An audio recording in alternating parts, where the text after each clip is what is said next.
Doğu Türkistan İnformasyon Merkezi'nin edindiği bilgiye göre Çin hükümeti, Doğu Türkistan'daki baskı politikasını daha da güçlendirerek eğitim kamplarına gönderilen Uygurlara Çin Başkanı Xi Jinping mi daha büyük yoksa Allah mı gibi sorular sorulmaktadır. Soruya Allah diye cevap veren Uygurların 5 ila 10 yıl hapis cezasına çarptırıldığı bildirildi.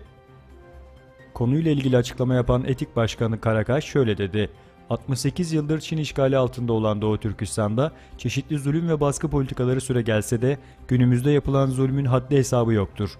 Çin Başkanı Xi sadece başkandır. Onu Allah ile aynı hizada tutmak bize Firavun'un ilahlık taslamasını ve zulmünü hatırlatır. Bu durum Doğu Türkistan'da yapılan zulmün ne kadar acımasızca olduğunu göstermektedir.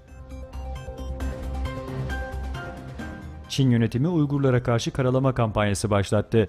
Doğu Türkistan'da Çin işgal yönetimi icra etmekte oldukları baskı, zulüm, asimilasyon, dini, etnik soykırım uygulamalarına ek olarak bu kez Uygurların Doğu Türkistan, Türk milleti ve İslam ümmeti kavramlarına karşı yeniden bir savaş ve karalama kampanyası başlattığı bildirildi. Azerbaycan'dan Ermenistan'a uyarı.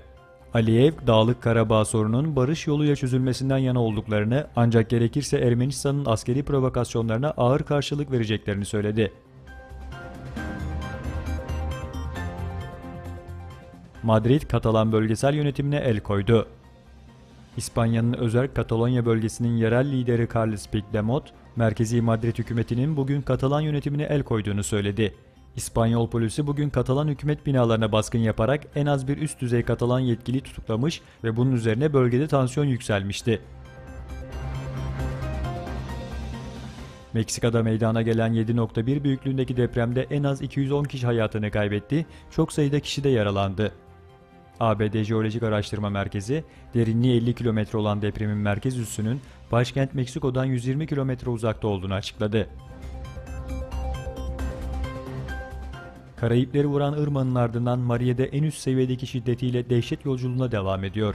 Kasırganın bugün doğrudan vurmasının beklendiği Porto Rico'nun valisi, "Tarihimizde bu ölçekte bir olay yaşamadık." dedi. ABD bölgeye yardım için savaş gemilerinin de bulunduğu ekipleri yolladı.